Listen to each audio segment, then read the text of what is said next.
दोस्तों, आज की वीडियो में आप ये जान सकेंगे कि आप अपने बच्चों का कद कैसे बढ़ा सकते हैं। कौन-सी ऐसी खुराक है, जो अगर बच्चों को रेगुलर बुनियाद पर दी जाए तो उनका कद बढ़ सकता है। और कौन-सी ऐसी आदत हैं, जिन आदत की वजह से बच्चों का कद बढ़ने से रुक जाता है। और इसके अलावा दोस्तों, आप ये भी जान सकेंगे कि कौन-सी कद के हवाले से ऐसी बहुत सारी पुरानी मिथ्स हैं, जो गलत हैं, लेकिन सीना-ब-सीना वो चलती आ रही हैं। कद के हवाले से दोस्तों बुनियादी चीज है जेनेटिक्स, यानी कि हमारी जीन्स, जो हमारे पेरेंट्स की तरफ से हमें मिलती है। जीन्स रिटन इंस्ट्रक्शन मैनुअल है, और इस मैनुअल में लिखा होता है कि हमारा कलर कैसा होगा, हमारे सर के बाल कैसे होंगे, हमारा कद कितना बड़ा होगा, और किसी हद तक हमारी सेहत भी ये डिटरमिन करता है। लेकिन इसके अलावा डेली हैबिट्स और एनवायरनमेंट, यानी कि जो रोजमर्रा आपकी आते हैं और जो आपको माहौल मिलता है, उनका भी बहुत बड़ा अमल दखल है।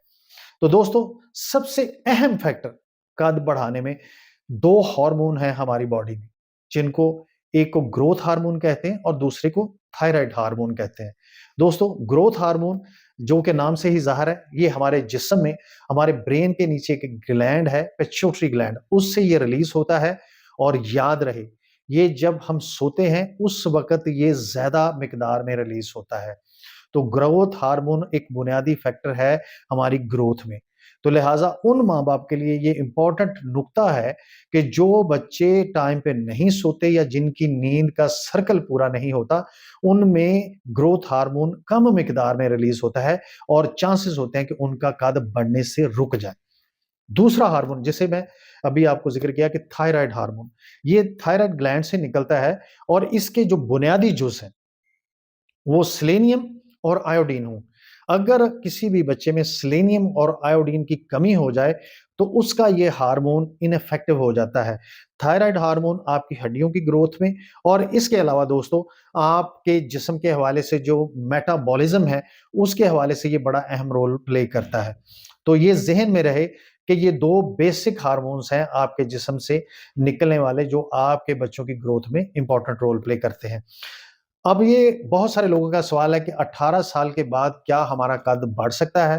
तो दोस्तों, ज़हन में रहे कि हमारी बोन में कुछ ग्रोथ प्लेट्स होती हैं, और ये ग्रोथ प्लेट्स बनी होती हैं कार्टिलेज बोन से, और वक्त के साथ साथ यानी कि 18 साल तक ये ग्रोथ प्लेट्स मैच्योर होकर आपकी हड्डी का हिस्सा बन जाती हैं, और मोस्ट प्रोबेबली 18 साल तक ये ग्रोथ प्लेट्स अपने मंतकी इंजाम तक पहुंच के आपका कद बढ़ा देती हैं। और 18 साल के बाद ये मुमकिन नहीं होता कि आपका कद इस हवाले से बढ़ सके, क्योंकि ग्रोथ प्लेट्स ने अपना जो मंतकी सफर है वो तय कर लिया है। कुछ स्पेशल केसेस में 18 साल के बाद भी कद बढ़ जाता है, और वो एक खास बीमारी है जाइगेंटिज्म, जिसमें एक खास नौइयत से आपके हार्मोन जिस्म में रिलीज होते हैं और आपका कद बढ़ जाता है। लेकिन इसके अलावा जो इम्पोर्टेंट नुकता है पेरेंट्स के लिए, जिनके बच्चों की उम्र 1 से 10 साल के दरमियान है, बच्चों के कद बढ़ने में जो बुनियादी जुज़ अदा करते हैं खुराक के, वो कैल्शियम है, प्रोटीन है, विटामिन्स हैं, और जिसमें खास तौर पर D3 और धूप का एक्सपोज़र, ये बहुत इंपॉर्टेंट रोल प्ले करता है। तो 1 से 10 साल के जो बच्चे हैं, उनकी खुराक में पेरेंट्स कोशिश करें कि दूध शामिल हो, दही शामिल हो, पनीर शामिल हो, दालें शामिल हो, और लीन मीट यानी कि चिकन का गोश्त अगर आप शामिल करते हैं, और ख़ास तौर पे जो सीज़नल फ्रूट है, वो अगर बच्चों को देते हैं, तो फिर बच्चों की ग्रोथ जो है वो रुकती नहीं, और बच्चे माशाल्लाह से अपना कद बड़ा करने में कामयाब हो जाते हैं। लेकिन जिन बच्चों की उम्र 11 से 18 साल के दरमियान है, उनके लिए कैल्शियम, प्रोटीन, आयरन, इनके लिए कैल्शियम, प्रोटीन और आयरन के लिए उन्हें किन खुराकों से रुजू करना है? होल ग्रेन, गंदम का अनछना आटा, और उसके अलावा बीज है, उसके अलावा ड्राई फ्रूट्स हैं, और उसके अलावा लीन मीट यानी कि मछली और चिकन का गोश्त, और इसके अलावा दोस्तों डेयरी प्रोडक्ट्स।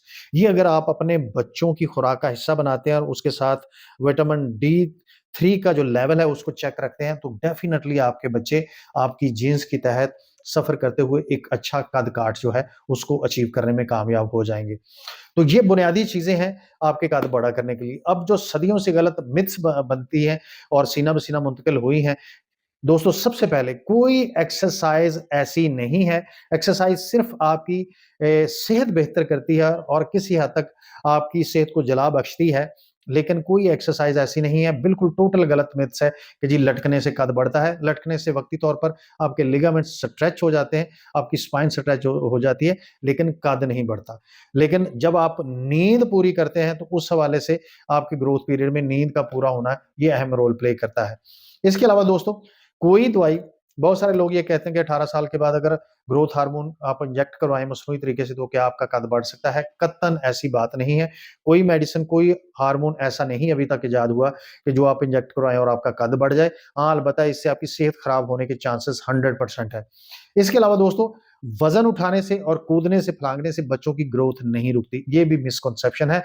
बच्चे जैसे मर्जी कूदें, फलांगे, खेलें, उनका कद नहीं रुक सकता। वो कद अल्हम्दुलिल्लाह बढ़ना ही बढ़ना है।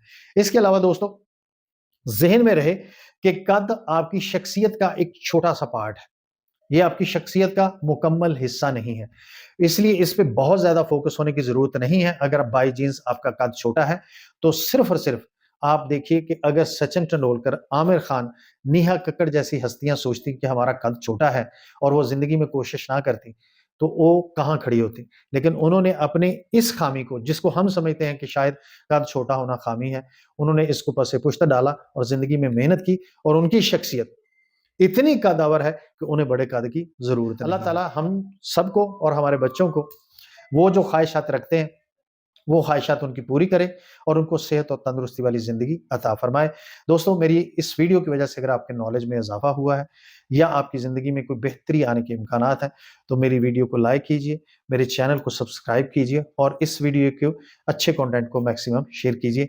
आप लोगों का बहुत-बहुत शुक्रिया।